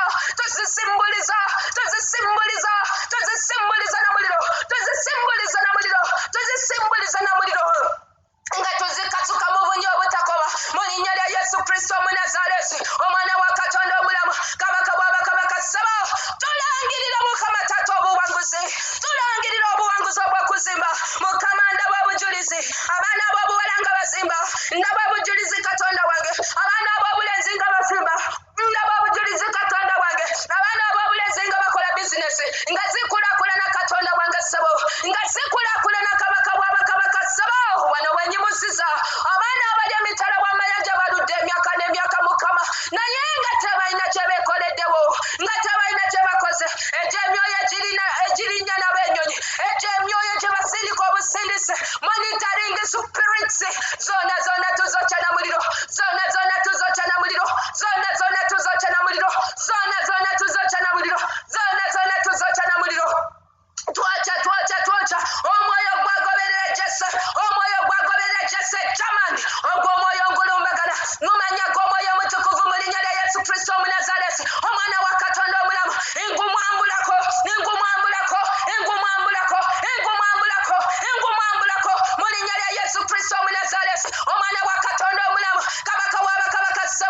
katonda omulamu katonda omwesigwa gwava kukika katonda wange ogw'omwoyo tugukuba mu linnya lya Yesu Kristo Omunazaalesi omwoyo omutukuvu saanyawo ekyoyo ekyagoberera Jese kisaanyewo na muliro mu linnya lya Yesu Kristo Omunazaalesi ekyoyo eky'obwavu kisaanyewo na muliro ekyoyo eky'obwavu kisaanyewo na muliro ekyoyo eky'obumasikini kisaanyewo na muliro ayo omwoyo omutukuvu n'abakyagoberera nambu ya Sare Dubai katonda omulamu katonda omwesigwa taata ekyo kisaanyewo na muliro kabaka bw'abakabaka bamanyi okulinnya ennyonyi ne kirinnya nabo katonda omulamu katonda omwesigwa ekyo kikuba kikutule nsabira baganda bange bonna ssebo abali emitala w'amayanja bemanyi ne besitamanyi bonna abali mu buweereza buno naffe katonda omulamu katonda omwesigwa baalinnye ennyonyi bagenda naye bakoze emyaka n'emyaka nga sente zigenda bugezi zigenda mu malwaliro zigenda ku birwadde zigenda mu kufa ekyekyoyo tukyokye na muliro tukyokye na muliro ogw'omuzimu tugwokye na muliro ogw'omuzimu tugusimbuliza na muliro ogw'omuzimu tugusimbuliza na muliro tugwokya faya mu linnya lya Yesu Kristo Omunazaalesi omwana wa katonda omulamu gundi yokya tubuzayo eddakiika 9 yokya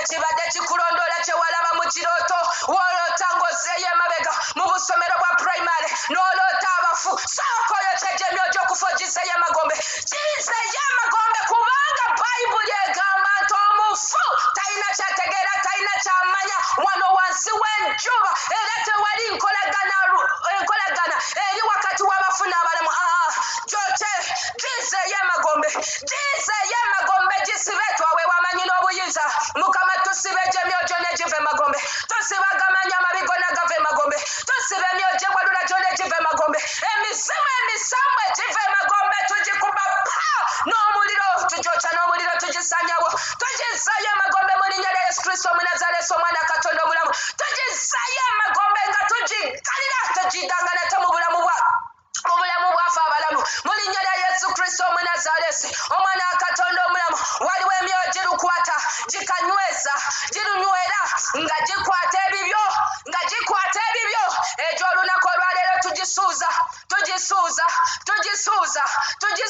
ebyaffe mu linnya lya Yesu Kristo Omunazaalesi omwana wa katonda omulamu egibadde gyakwata obugaga bwaffe egibadde gyakwata ebyaffe tugyokya na muliro ngambye tugyokya na muliro oyina ekiki ekibadde kyakwatibwa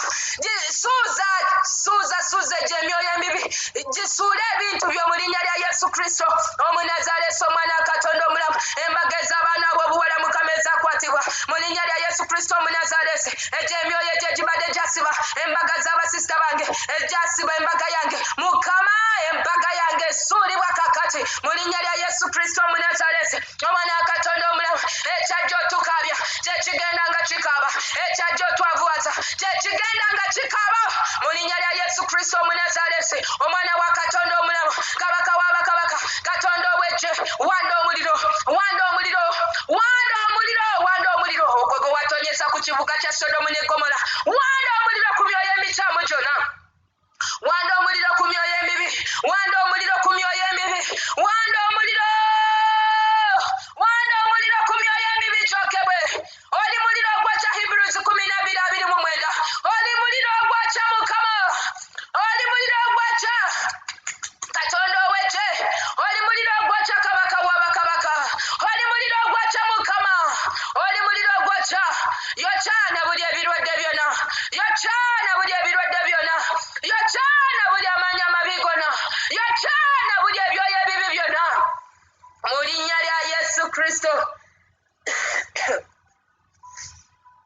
Omunazaalesi omwana wa katonda omulamu katonda ow'ekisa katonda ow'amaanyi oli katonda akola ebikulu ndaba ng'osumulula bonna ssebo ababadde ku mpingu mukama ababadde ku buwambe ssebo obasumulula katonda wange obasumulula kabaka w'abakabaka labanga basumululwa olw'amaanyi g'omukama labanga bateebwa olw'amaanyi g'omukama ababadde mu makomera labanga bavaayo olw'amaanyi go naye omwoyo omutukuvu ababadde ku mpingu labanga bavaayo mukama olw'amaanyi go taata ababadde mu buwambe labanga bavaayo ssebo labanga obasumulula mukama obataasa katonda wange oli katonda ataasa mukama oli katonda ataasa mukama oli katonda ataasa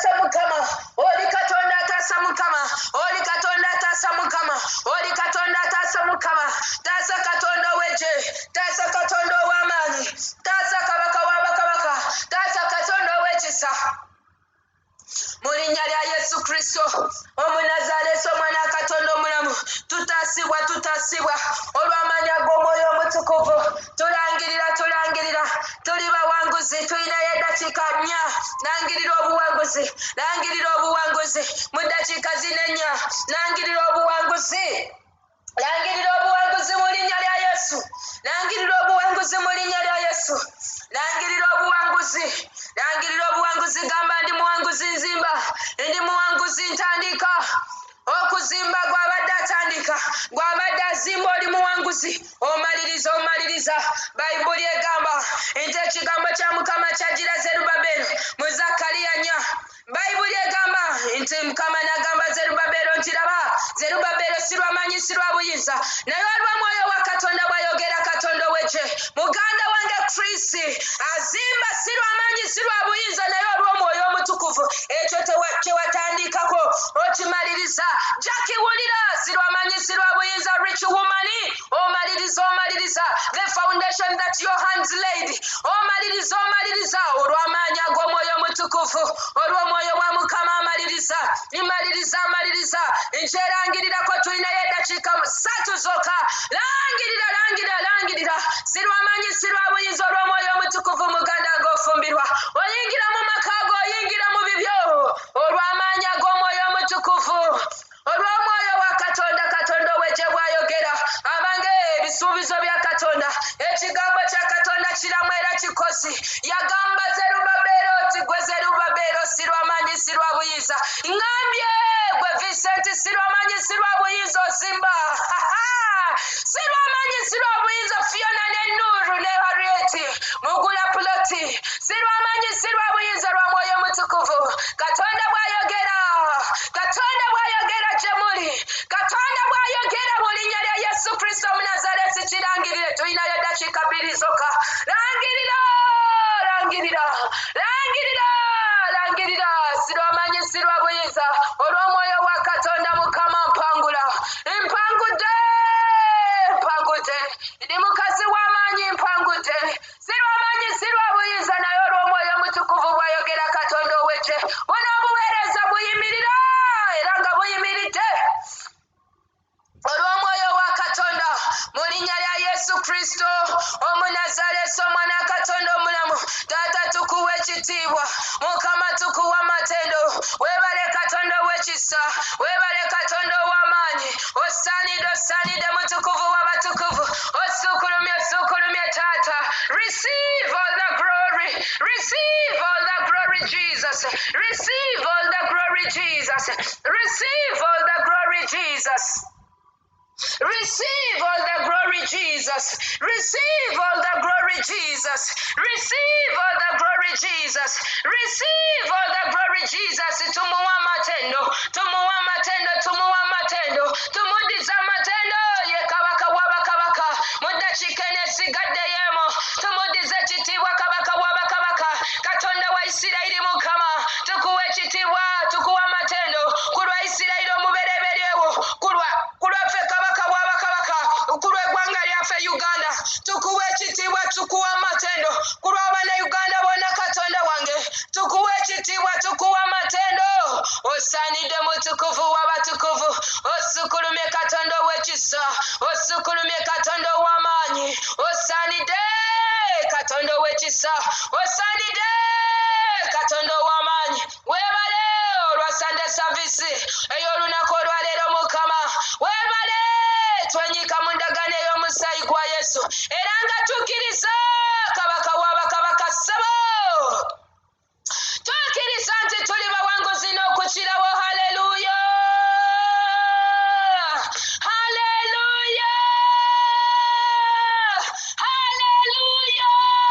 ekitiibwa kya Mukama tuli bawanguzi ekitiibwa kya Mukama Kigolyata tukiwangudde kifudde mu linnya lya Yesu tuli bawanguzi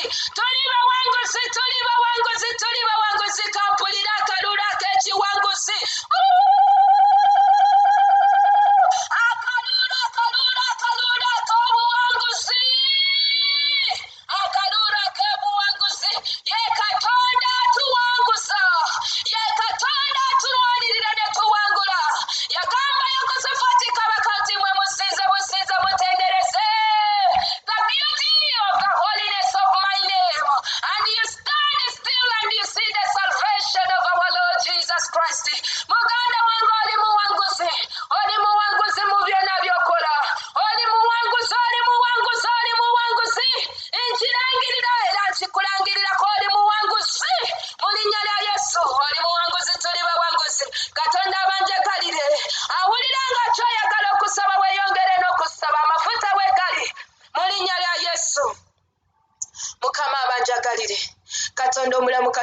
abesigwa webale ekitiibwa kikyo kabaka w'abakabaka. We give you the praise. We worship you, Jesus. We worship you, Jesus. We worship you. We worship you. We worship you, our Father. We exalt you, our Father. We adore you, King of Kings. Hallelujah, hallelujah. Osanida matendo, hallelujah. Osukulumi, hallelujah. Oli wamanyi, hallelujah. Oli wachisa, hallelujah. Hallelujah. Hallelujah. Mpulira amafuta gachagenda. Gachakulukuta. But because of the next programs in our ministry, we have to stop here. Hallelujah. So that we can allow other programs to continue. God bless you so much. Stay in the anointing of the Most High God. God loves you so much. Jesus loves you so much. The Holy Spirit loves you so much. And we love you so much. In the name of our Lord Jesus, be blessed. Stay blessed. In Jesus' name. We love you. Shalom, shalom, shalom. Amen.